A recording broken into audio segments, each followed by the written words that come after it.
Hello, ketogenic people of the world. All right, Coach April here with video number 3. In this video, I'm going to tell you what we're going to be doing this week. What are we learning? What are we focusing on?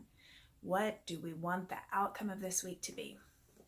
All right, so there are 3 things.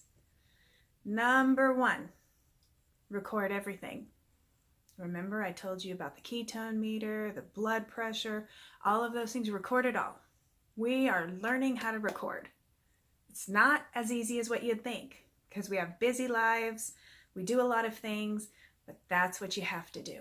In order to help yourself to see where you've been and where you're going, I want you to record everything. I want you to record how you feel, what time of day you feel a certain way, when you ate what your glucose was in the morning and at night, all of those things.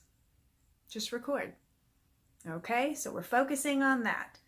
Number 2 thing we're focusing on is keeping our carbohydrates under 20. All right, a little word about carbohydrates.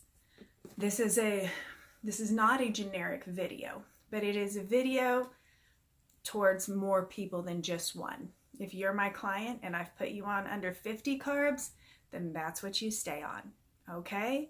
This is more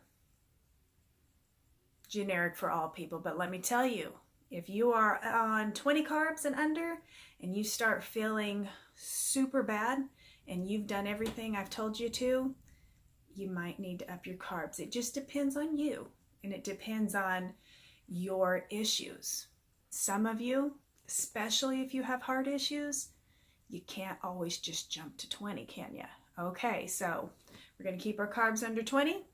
If I have something that I'm eating and it's 10 carbs, but 5 of those carbs are fiber, I'm going to deduct that fiber, and then it's going to be only 5 carbs.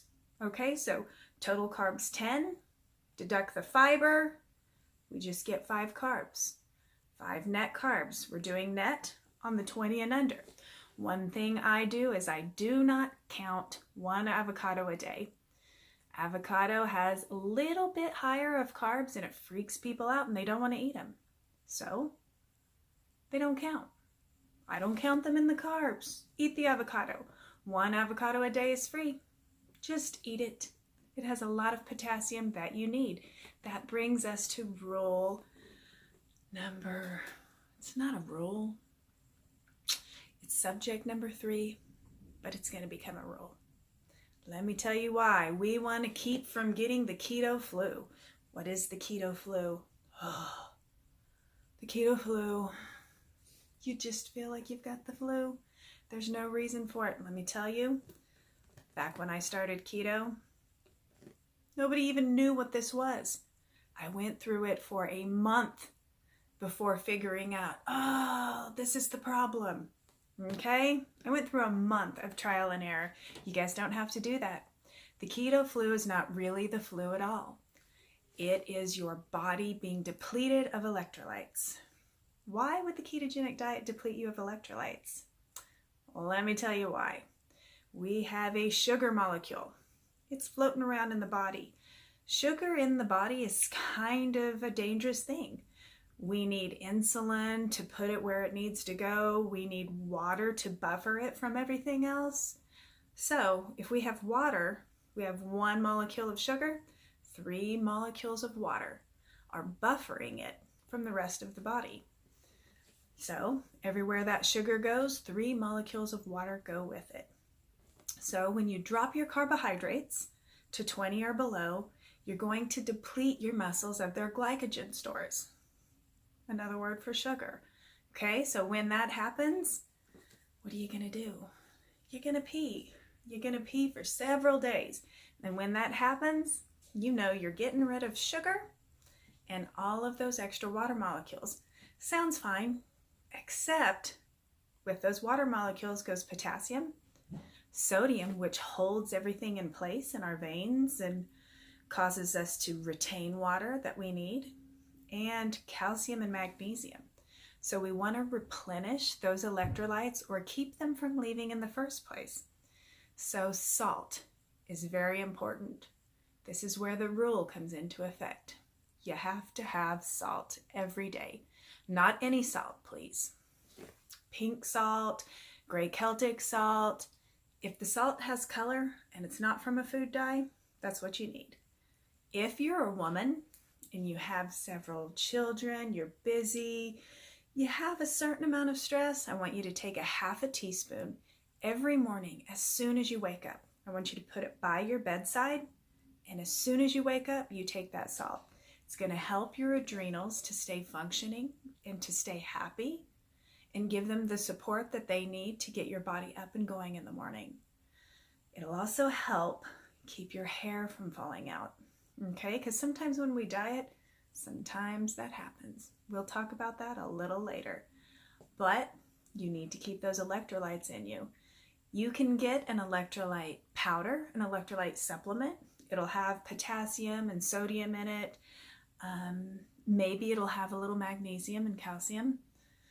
If you can find one that doesn't have any carbs, you go right on ahead. Just be careful that there is no carbohydrates in it.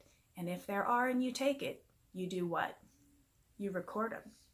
So, to keep from getting the keto flu, we take our electrolytes. We take potassium, we take magnesium, we take sodium. Number one is sodium. If you only did the sodium, later on you wouldn't probably need the potassium and the magnesium. Okay? So the sodium maintains everything. I know people are afraid of salt. Don't be. Salt's important. You actually have a higher risk of having a heart attack if you lower your salt intake. That's amazing. Nobody tells you that, do they? Okay, so you're not just going to take just the half teaspoon in the morning. You're going to take your salt and water several times during the day. If you want to take in broth, you can put the extra salt in the broth. Also, just salt your food. But the more sodium you get in, actually the better it is. So remember to try to get in about between 4,000 and 5,000 milligrams of sodium. It will help you feel amazing. If you feel weak, go get some sodium water. If you're feeling weak, go get some salt water. If you're feeling lightheaded, go get some salt water. If you're feeling a headache come on, go get some salt water. Let me tell you, earlier I was feeling a headache coming on. I was standing at my bar where the salt was, and we have like the large pink Himalayan salt. I like to just eat it by itself. And so, because it's crunchy, and I just need things that crunch. So, I was eating it. No more headache. Imagine that. It's amazing. So those are the things we're focusing on, right? Week 1, we are recording. We're keeping our carbs under 20, and we're keeping our electrolytes up. We're taking in plenty of salt so that we don't get sick. In a few days, I'll talk to you a little more about our electrolytes, because it's really not going to hit you till about day 3, probably. All right, I hope that helps. Those are the rules. That's what we're focusing on for week 1. Thanks for joining me.